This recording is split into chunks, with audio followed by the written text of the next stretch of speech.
Olá, sejam todos bem-vindos. Eu sou o Coelho do Pântano. Esta é mais uma conversa despretensiosa sobre qualquer coisa. Só que hoje não é exatamente sobre qualquer coisa, mas é bem despretensiosa porque, de novo, estou lavando o prato. E vou falar sobre Fighter Dolls, um gibi nacional, uma história em quadrinho nacional, criada pelo Sérgio Peixoto. Sérgio Peixoto, que já mencionei, da revista Animax, da minissérie da revista do Gibi Nacional do Mega Man, que deixarei nos cards, da revista do Street Fighter, ele é o dono do estúdio PPA, então da revista do Street Fighter, que foi lançada pela Trama, que eu não poderia deixar nos cards, porque só tenho direito a um card, mas colocarei o link na descrição. Enfim, uma figura conhecida do meio dos quadrinhos, especialmente do meio informativo de anime e mangá, e no ano de 2000 ele criou essa história, esses personagens chamados Fighter Dolls, e os Doll Drivers, que são os caras que controlam as Fighter Dolls. Fighter Dolls são bonecos de luta. O mais correto seria dizer bonecas de luta, já que é doll, apesar de doll ser um termo originalmente falando um termo unissex, um termo que serve tanto para bonecos quanto para bonecas em inglês, se habituou a usar doll apenas para bonecas, apenas para figuras femininas, enquanto as figuras masculinas geralmente ficavam com um genérico action figure, figura de ação. Enfim, então dolls são bonecos guiados por controle remoto. Na verdade, o termo que o quadrinho usa é autômatos guiados por controle remoto. Dolls são autômatos, é o termo comercial para autômatos guiados por controle remoto. E quem controla as dolls, ou os dolls, ou os autômatos, são os doll drivers. Geralmente eles têm figura feminina, é bem mais comum figura feminina, conforme o próprio nome sugere, já que é Fighter Dolls, bonecas de briga, mas também tem figuras masculinas e tem figuras bestiais de animais, répteis, monstros, tem figuras robóticas, e aí até pode ser usado para fazer homenagem a robôs famosos, a personagens famosos de animes e mangás, etc. Isso chega a ser mencionado no gibi numa parte bem interessante que eu falarei para frente. E a primeira história de Fighter Dolls foi publicada no gibi Defensores de Tóquio. Defensores de Tóquio é um RPG criado pelo pessoal da Dragão Brasil. É um sistema de RPG criado pelo pessoal da Dragão Brasil, pelo Cassaro, pelo Trevisan. E depois eles lançaram um gibi nos anos 2000, entre 2000 e 2001, chegaram a lançar um gibi chamado Defensores de Tóquio, ali com histórias de amigos. Eu acho que leitores podiam enviar histórias também para serem publicadas, e na número 1 foram 3 histórias, uma delas foi Fighter Dolls. A Defensores de Tóquio chegou a ter as edições 2 e 3 também. Eu não sei se teve mais história de Fighter Dolls nessas outras 3 edições, mas teve na primeira edição, que eu acho que foi de novembro de 2000, mas foi ali do final de 2000, teve a primeira história do Fighter Dolls publicada. A história nada mais era que uma história de luta entre duas mulheres, a história toda em close, 2 mulheres lutando. Você achava que eram 2 lutadoras, 2 pessoas de verdade lutando, né? Uma coisa ali, meio Street Fighter. E quando terminava a luta, dava um zoom out, a visão se afastava e mostravam que eram duas bonecas ali num espaço que seria a arena de luta, controlada por dois doll drivers, por 2 pilotos. A história se chama simplesmente Fighter Dolls, e no final dessa história tem uma pequena homenagem, que é algo que era muito típico do Peixoto. Tem 2 doll drivers conversando, e um deles tem uma doll no formato da Rei Ayanami, do Evangelion, E o outro, pô, legal sua doll, e eu acho que o cara respondeu, foi importado do Japão.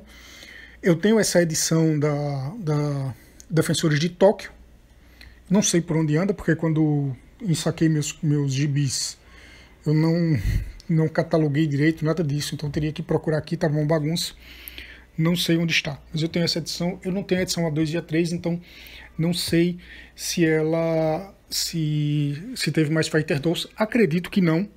Essa história da Fighter Dolls, publicada na Dragão Brasil, na Defensores de Tóquio 1, foi escrita pelo Sérgio Peixoto e foi desenhada pelo Rafael Picard, eu acho que esse é o nome dele, que é um dos caras que chegou a desenhar para Mega Man. Ele desenhou um trecho da Mega Man 12 e é um desenhista muito bom.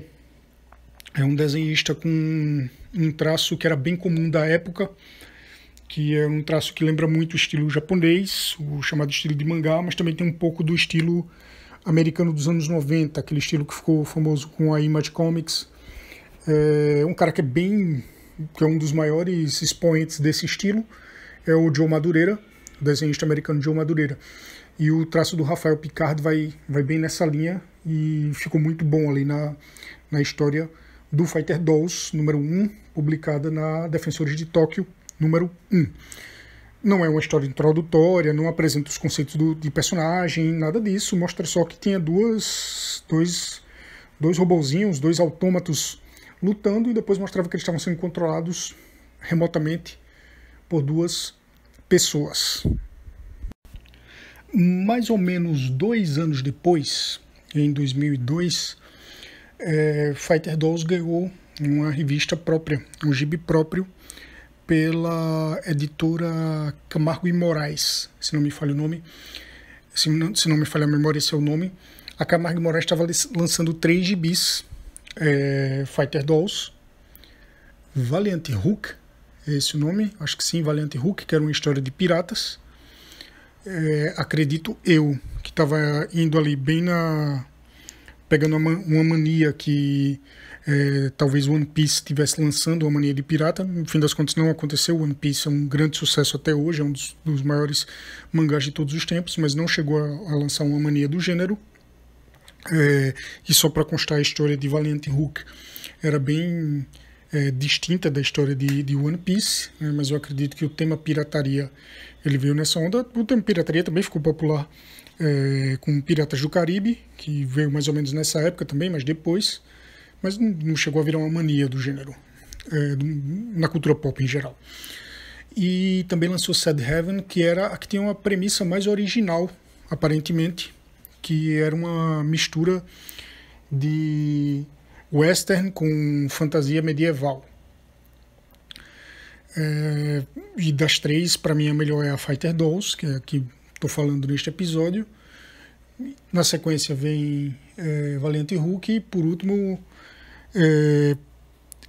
Sad Heaven, sendo que Valiant Hook e Sad Heaven, depois eu até posso falar sobre as duas, na verdade depois eu vou falar sobre as duas. Eles têm muitos problemas, sobretudo de arte, no caso das duas. No caso de Sad Heaven também tem alguns problemas de história, na minha opinião. Fighter Dolls é a mais redondinha em todos os sentidos e é nela que eu vou focar. A primeira edição foi escrita por Sérgio Peixoto, naturalmente. Foi desenhada por Roberta Pares Massenzini. Eu acho que esse é o nome dela, Roberta Pares Massenzini. E também desenhada por Adriano Honorato Lucas e André Luiz Maria. Roberta Pares Massenzini, ela trabalhou sozinha na história que ela desenhou.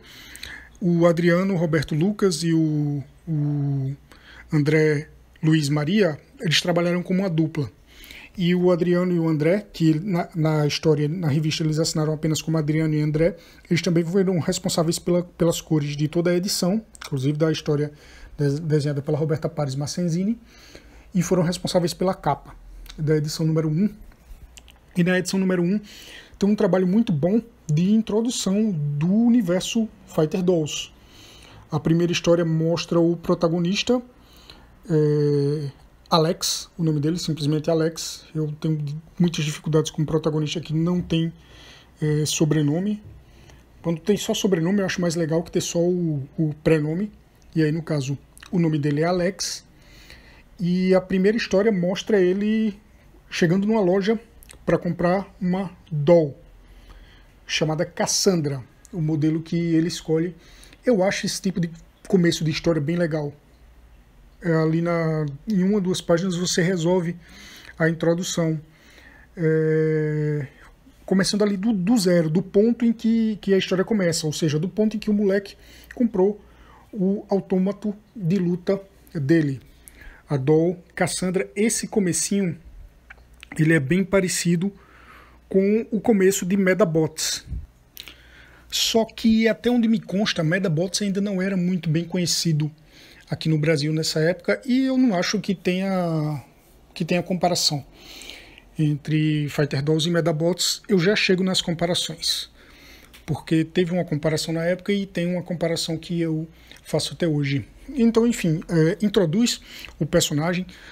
O universo ele é muito bem introduzido, mostra o personagem indo na loja, comprando a primeira doll dele, a Cassandra. Essa primeira cena não tem fala, não tem diálogo, não tem texto introdutório, nada disso. Eu acho isso bem legal, você se comunica apenas visualmente.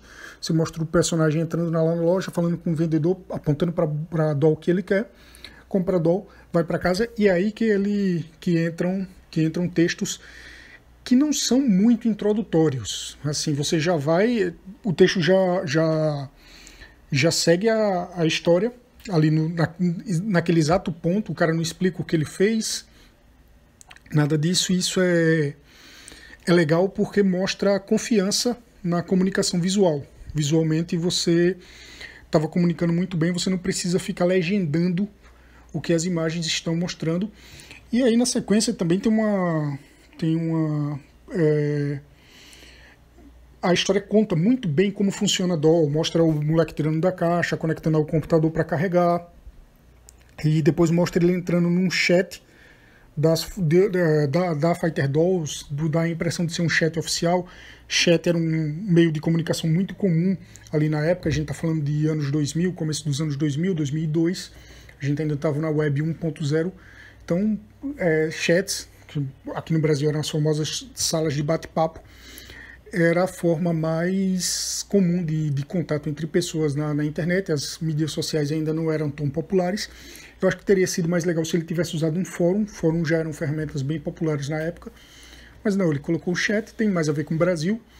Inclusive, mostra bem o funcionamento, mostra que havia um site, havia um canal oficial onde as pessoas poderiam se encontrar para marcar as batalhas, já que são autômatos para as batalhas, as pessoas usam para as batalhas, usam como se fosse um esporte. Isso é até comentado no gibi, numa parte bem interessante que eu vou comentar mais para frente. É dito que é um esporte tão popular quanto o futebol ou Fórmula 1. E então, na sala de bate-papo, o Alex marca um contra, e presta atenção nesse termo contra, que também é algo interessante a se falar lá na frente, com Helena, uma garota. Eu acho que o Alex, se eu não me engano, é mencionado que ele tem 12, 13 anos de idade, não lembro bem, 14 anos de idade talvez. E aí marca o contra, marca o endereço, eles se encontram lá, né, tem até uma leve paquera entre os dois, e aí a Helena é uma doll driver mais experiente, dá uma surra no Alex e ganha com facilidade a primeira luta dele, e aí passa a ensinar ele, né? Ela se torna a primeira mestra dele ali no mundo das doll fights. E a gente entra na segunda história. Como eu falei, a primeira história foi desenhada pela Roberta Paris Massesini, e ela desenha muito bem, a história é muito bem desenhada, o character design é muito bom, os cenários são bem legais, ela preenche bem os cenários, dá a impressão de que ela teria preenchido ainda melhor se tivesse mais tempo, talvez não tenha tido tanto tempo assim. A gente entra na segunda história, que foi desenhada pelo Adriano e o André, que eu já comentei. O traço deles é até legal, mas para mim é bem mais fraco que o da Roberta, meio exagerado, é meio desproporcional, levemente deformado, parece de desenhista que está ali começando a fazer o estilo do mangá, mas ainda não tem o domínio muito bem sobre o estilo, mas é bom, comunica bem. Eu só estou fazendo um comparativo com a desenhista da primeira história, a Roberta.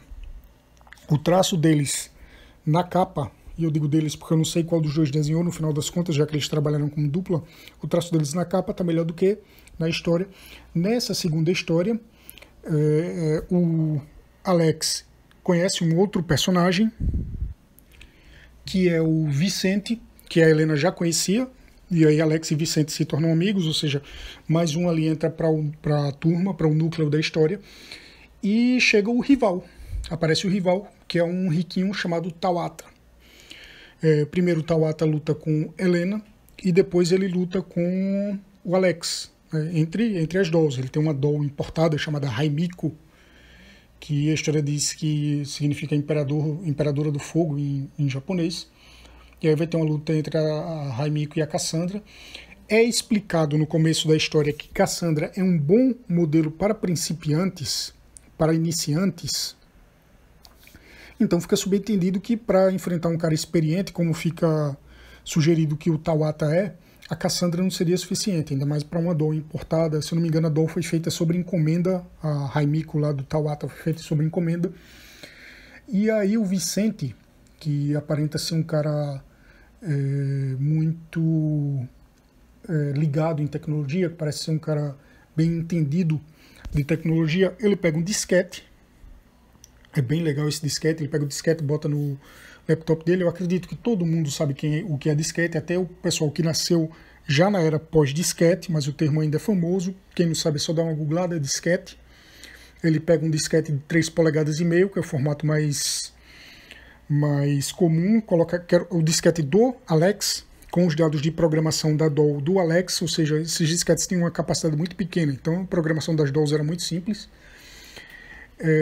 A capacidade de armazenamento do disquete era pequena, então a programação das dolls não era nada muito complexo. Ele pega lá o disquete e ele dá uma turbinada na doll do Alex para a luta entre a Cassandra e a Haimiko poder ficar ali mais parelha, mais pau a pau.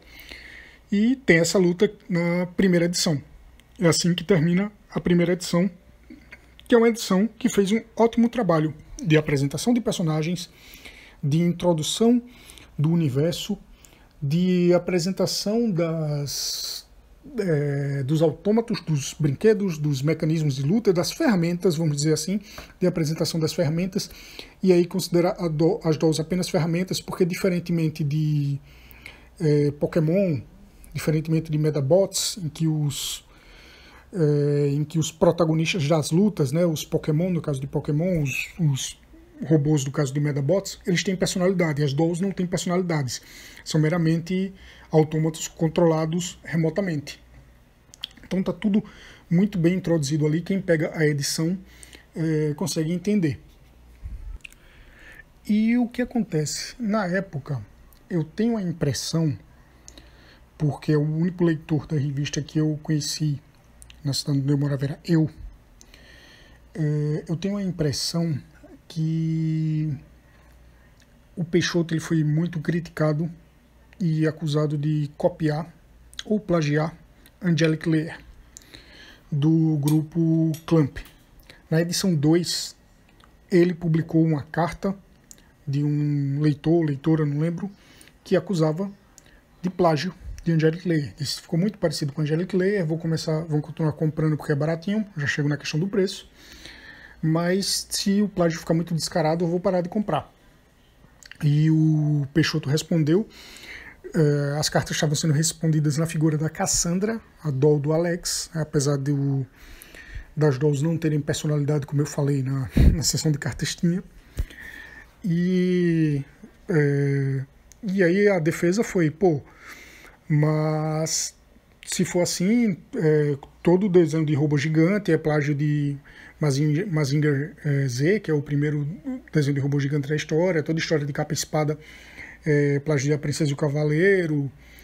E aí ele cita vários outros várias outras obras que deram início a gênero.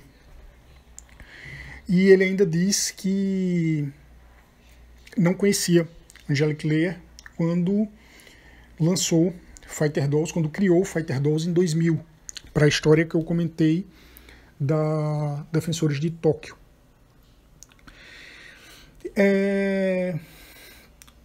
Angelic Layer é de 1999.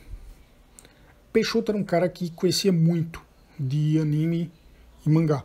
Ele conhecia bastante, conhecia várias obras, a maioria delas que não tinha sido lançada no Brasil, até porque a maioria não tinha sido, assim como não foi lançada no Brasil, mas naquela época ainda menos. Pouquíssima coisa era lançada no Brasil. Então era de se esperar que ele conhecesse Angelic Layer, ainda mais sendo uma obra do Clamp, né, que era um grupo famoso, que já era famoso inclusive aqui no Brasil. Já tinha tido Hayard exibido aqui, eu acho que já tinha tido outras obras também exibidas aqui. Eu não sei se Inuyasha já tinha começado a ser exibido aqui, mas enfim. Só que dá para dar o benefício da dúvida ao Peixoto, porque, como eu já falei, eu trabalho com criação, eu trabalho com criação de peças para suprir conteúdo para diversos clientes em mídias sociais. Eu trabalho com criação de roteiros para peças publicitárias, para documentários, para filmes e além de trabalhos próprios. E eu sei que muitas vezes acontece de você criar alguma coisa e depois descobrir que já tinha uma outra coisa muito parecida ou até igual com aquela que você criou, com aquela ideia que você já teve. E aí o que é que você faz nessas horas? Você simplesmente desiste? Então, se ele já tivesse escrito o número 1 e já tivesse em produção quando ele descobriu o Angelic Layer, ele ia simplesmente desistir? Então eu dou o benefício da dúvida e eu acredito na resposta do Peixoto por isso.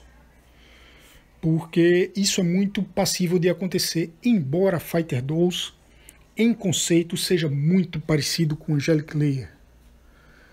O fato das dolls não terem personalidade, de serem apenas autômatos, apenas ferramentas ali do jogo entre os doll drivers, que em Angelic Layer chamam-se Deus. Nem sei se é essa a pronúncia, nunca assisti Angelic Layer, só li a respeito. Angelic Layer até chegou a ser publicado aqui no Brasil um tempo depois, não sei se foi publicado completo. Mas, enfim, apesar de todas essas semelhanças, eu dou o benefício da dúvida ao Peixoto nesse caso. E para mim, a ideia do Peixoto bebeu muito mais na fonte de Pokémon, que naquela época era muito popular no Brasil. Eu acho que ainda hoje é bem popular, mas é muito mais popular o jogo. Naquela época, o jogo já era muito popular, obviamente, mas o desenho também era muito popular. E olhando para Fighter Dolls, vê que bebe muito ali na fonte. O Alex parece o Ash, a amiga que ele faz lembra a Misty, a Helena lembra a Misty, e aí aparece o outro cara, o Vicente, aí forma um trio como o Ash, a Misty e o Brock. Aí você tem o Alex, a Helena e o Vicente, e aí tem um rival, como tem o Gary Oak, o Gary Carvalho, aí você tem o Tawata, o rival deles. Eu acho que estava bebendo muito ali na fonte do Pokémon.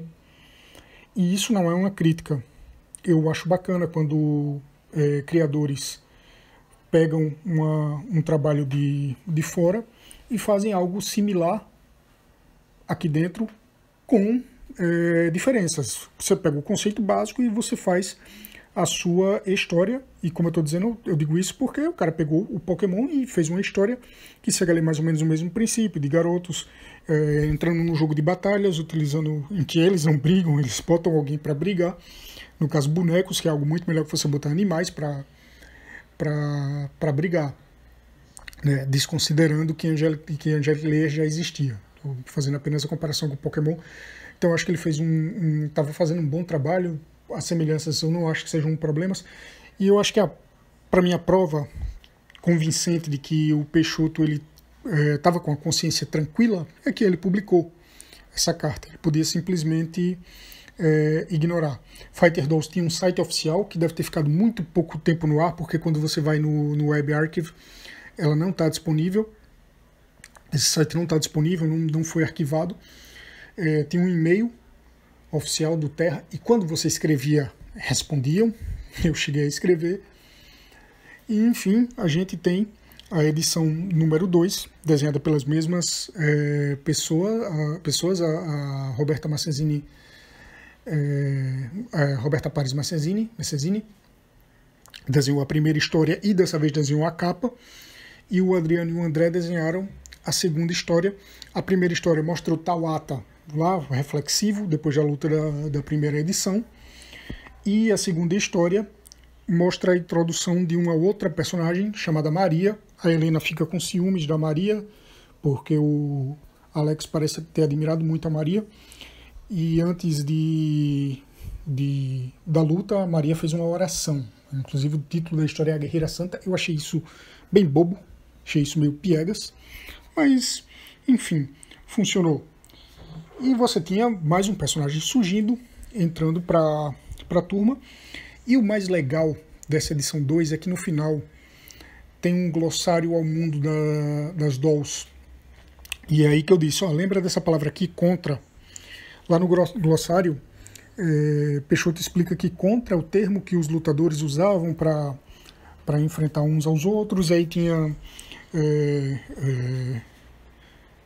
abacates, que era o termo que usavam para os principiantes, porque eram verdes e tal. Aí tinha lá várias gírias do Fighter Dolls, tanto gírias quanto termos técnicos, arena. E aí ele coloca o endereço de uma arena em São Paulo, explicando o conceito de dolls, os formatos de dolls, os tipos de competição, competições oficiais, competições clandestinas. Enfim, é uma introdução geral. É muito legal porque mostrava que o Peixoto tinha um universo todo na cabeça dele. E era um universo que ele estava preocupado em desenvolver. E é uma pena que o Brasil seja um país em que o acesso à produção cultural ele seja tão raro, tão difícil, porque em um país com uma produção um pouco, um acesso à produção, ou seja, você ter a capacidade de produzir, pessoas darem a você o meio para você produzir, como, sei lá, França, Bélgica, Inglaterra, Itália, ou seja, eu não estou nem mencionando os gigantes dessa indústria, que são Estados Unidos, Japão e, numa menor escala, o Canadá. Em outro país, certamente o Peixoto tinha ido à frente com isso aí, de repente até teria conseguido bancar uma animação.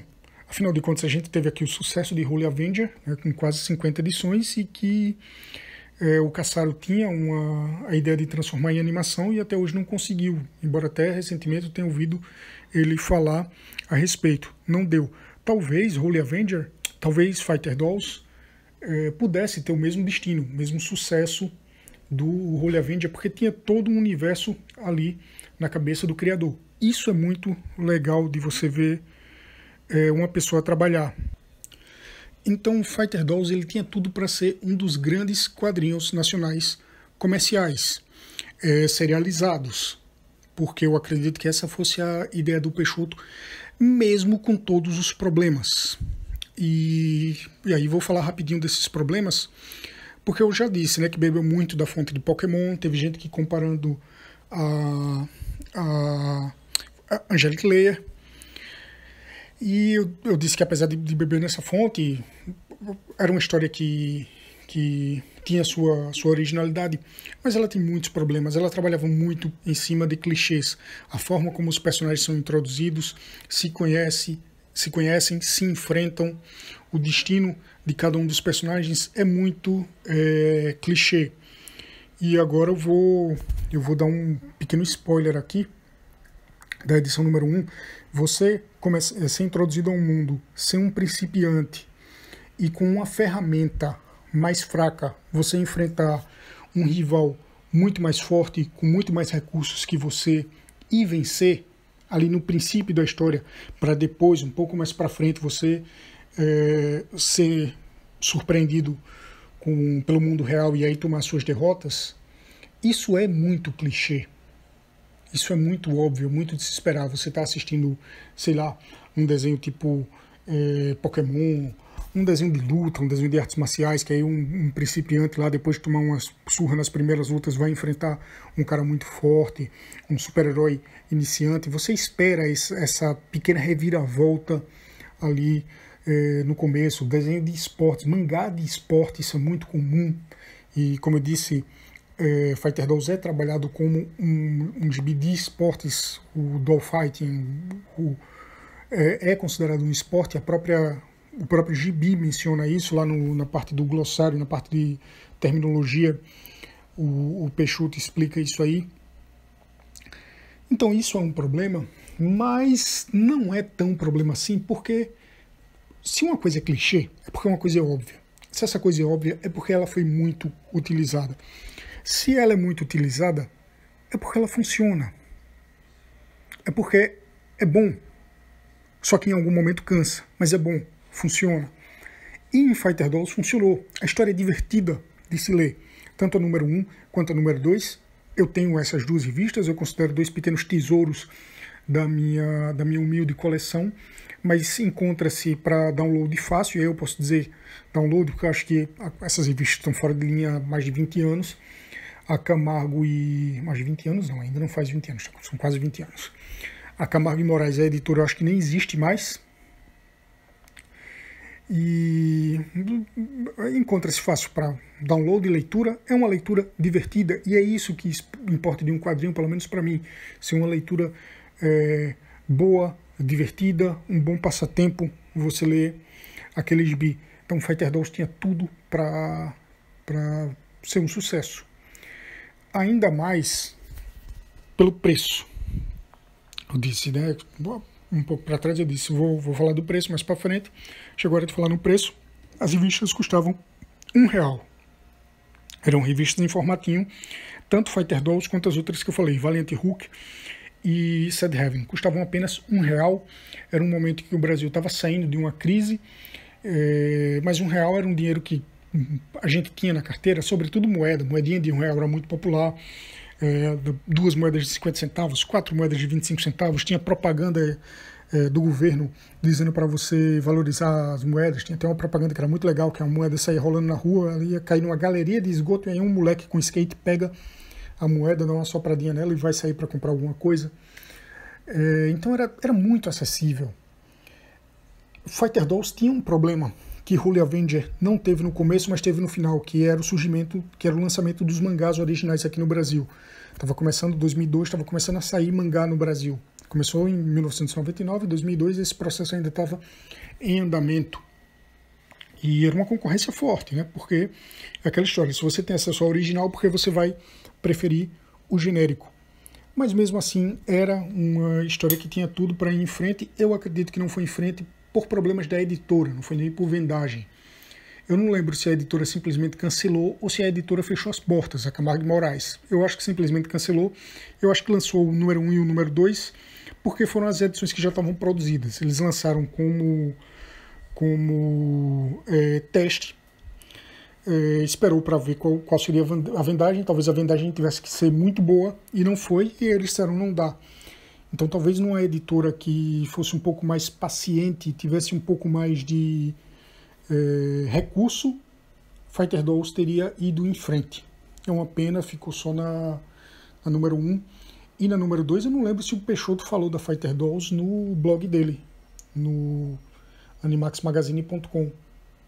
Depois eu vou dar uma olhada lá. Acho que ele chegou a mencionar, se mencionou não lembro o que foi, também não vou ver agora. Até porque os comentários dele não me interessam muito. Estou tecendo o meu ponto de vista sobre um que acabou sendo um dos meus gibis nacionais preferidos, que infelizmente ficou pelo meio do caminho, como muitos outros gibis nacionais, e é isso que eu digo. É uma pena que aqui o acesso à capacidade de produzir seja tão baixo, porque talvez num país como França, Bélgica, Itália, como eu falei antes, Fighter Dolls nem tivesse tido a longevidade que eu esperei que tivesse, que eu disse que talvez teria, não teria se tornado multimídia, como eu disse que talvez teria.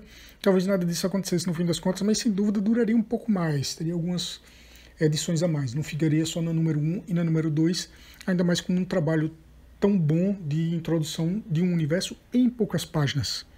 Isso era o que era mais legal. Como eu disse, na número 1, a história é introduzida ali, o universo é introduzido ali em praticamente 2 páginas. O Peixoto estava trabalhando muito bem ali com as poucas páginas que ele tinha disponível. Então é isso. Fighter Dolls foi uma aventura curta, mas bem legal. E se você escutou até aqui, muito obrigado. Você é foda. E até a próxima conversa.